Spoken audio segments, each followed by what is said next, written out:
Representing the 31 to 53 foot class in the center console category, the Boston Whaler 330 Outrage has an overall length of 33 feet 1 inch, a beam of 10 feet 2 inches, and a max horsepower rating of 700.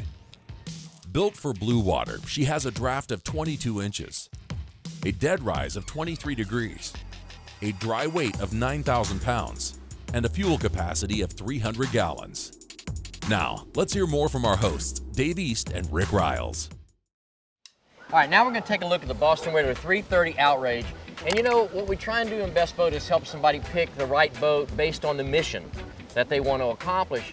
And looking at this boat, I guess the mission would have to be lifestyle, because no matter what your lifestyle is, whether it's fishing, cruising, you know, taking the family out, the boat will adapt to your lifestyle. It is adaptable, but you blew right past what's important to me. If you ask half the people in the United States to name an American boat company, what would half of them say? Oh, Boston Whaler. Absolutely. Boston Whaler started it, 1958, Dick Fisher. The old Life magazine article with the boat cut in half. Remember that one? Oh, yeah. The boats were unsinkable then, they're unsinkable now.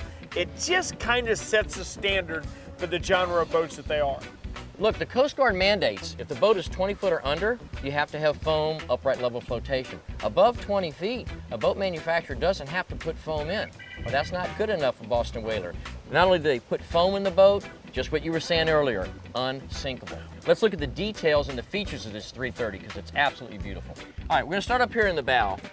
And a lot of the boats that we see obviously have bow seating. That seems to be a theme that we're seeing in all the boats. But when you look at this at first, it looks small, but really there's plenty of room. They've inset the backrest, gives you a lot of room, but yet it still gives you plenty of room here in the cockpit. They've addressed needs of the fishermen, they've addressed needs of the person that's gonna use the boat for cruising, and neither one had to sacrifice. Let me tell you something exciting. And as many boats as you and I look at, we don't see a lot of things that we really go wow about. The way they've got this thing engineered really gives it a wow factor. Well, they've combined a lot of storage in here of a lot of different things. You've got tank holders in here, you've got rod holders in here, you've got plenty of room to put another cooler down in there for ice. You got areas to keep your buckets in place. What they've done is, just like their bow seating, they gave this a lot of thought, and it's got multiple purpose. Dave, it's a Leatherman, okay? You want to lay a half a dozen 7-foot rods in there? They fit all the way through into the console. This box was not made, it was engineered. It was, but you know what else too? If you're taking a long cruise, there is not going to be anything more comfortable than coming up here, laying down on that lounge. I'll let you drive the boat, I'll sit up here, and when we get to where we're going, just come wake me up. As long as I don't get lost, we'll be all right. Most people can't imagine the difference. When you're running offshore, it can be choppy. As long as you're dry, you're pretty comfortable. But once that spray starts hitting you in the face, it's a whole new ball game. That's not going to happen when you build a wraparound windshield like this that actually encloses you. That pretty well protects you from the weather. You've got the advantages of a pilot house, but the function of a center console. Do you know that Boston Whaler has built a Rick and Dave edition Helm station? I got to show you this. What it is, Dave, is an elevated helm deck.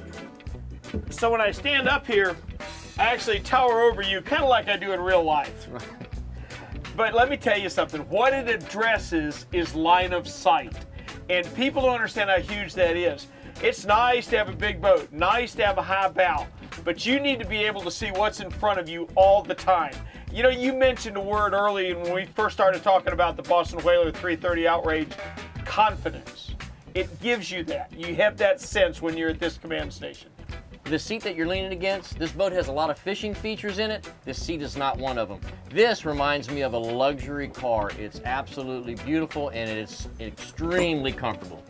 It may not add to the fishability, but it certainly adds to the comfort getting you there. Well, we've already seen a lot of innovation on this Boston Whaler, but we're not done yet. Let me show you something back here that I think you'll like. The mezzanine seating you're always talking about, where you can watch your baits, but when you're ready to rig your baits, or a picnic lunch, look at this. Nice big fold-out table. It has a lot of multiple uses, but when you don't want it, it's out of the way. It's completely out of the way. That is well, wait, here we go again. That is well engineered. That is designed in perfect place. You know that if I was running this boat and we were fishing, I'd have my people sitting right here. But you're right, we're gonna take a break, we're gonna make lunch, that's it. Well, you've got drinks under here, or you could use this for a small fish box. And another thing too, look at the size of this cockpit. I fished on some 35-foot sport fish. They don't have a cockpit this large. Anything you want to do in this boat is capable of doing. So if a guy really doesn't know exactly what he wants, does he want a fishing boat, a family boat, a cruising boat, he doesn't have to decide. 33-foot boat, it'll do it all. It'll fish, it'll dive, it'll cruise, it'll take the family out. You don't have to make a choice. This boat will cover anything you want to do on the water.